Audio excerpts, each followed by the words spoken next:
Hi, and now I'm going to discuss how mindfulness relates to physical therapy.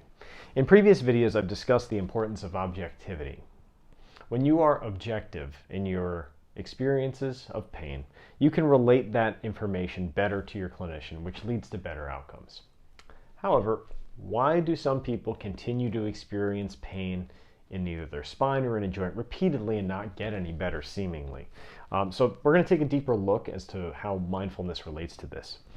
Oftentimes, when people repeatedly experience pain sensations in their body, it leads to a psychological and an emotional impact.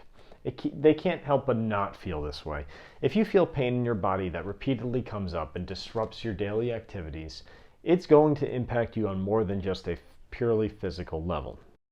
And so this impact on a psychological and emotional level takes you out of your objectivity. You can't directly observe what you're experiencing because now you're kind of caught up in your head and you're experiencing negative emotions. Of course, this is going to relate to the severity, right? So the longer that you've had a problem and the more severe your symptoms are, the more you will feel these emotional and psychological impacts. But kind of going a little bit further, oftentimes, especially with spine-related problems, the movements that help your body recover, the movements and postures that allow for healing and recovery to take place, oftentimes they hurt more initially.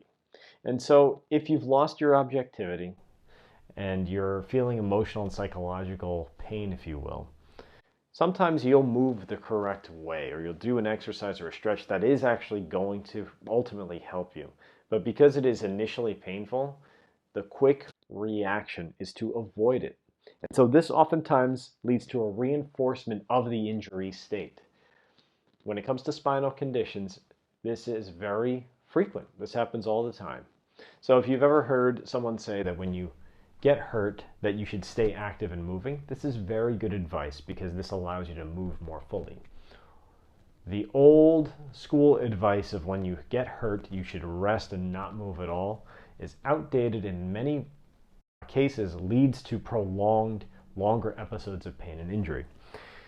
What's better is if you're mindful, and this is why. Because if you are accepting what you're experiencing in the present moment, an attitude of mindfulness, when you're objective in what your physical sensations are, you can interrupt the process that turns your pain into a psychological or an emotional phenomenon.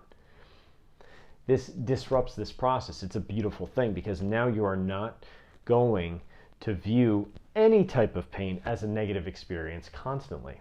This happens to people with chronic symptoms. Now, even better is that if you are being mindful and you're relaying this information to your clinician, ultimately this is going to lead to better strategies that will help you. But this can be done even with people who have repeatedly experienced pain and have developed non-helpful behaviors. If you start becoming mindful right now, you can improve your management of your own condition. It is, of course, best if you get the help of a professional who understands your condition and can help you. But if you're mindful while getting that help, you can disrupt the psychological and emotional factors which cause you to reinforce behaviors that prolong your injury and get yourself on the road to recovery. It's almost never too late to get going in the right direction. And this is why mindfulness is so helpful in physical therapy and injury.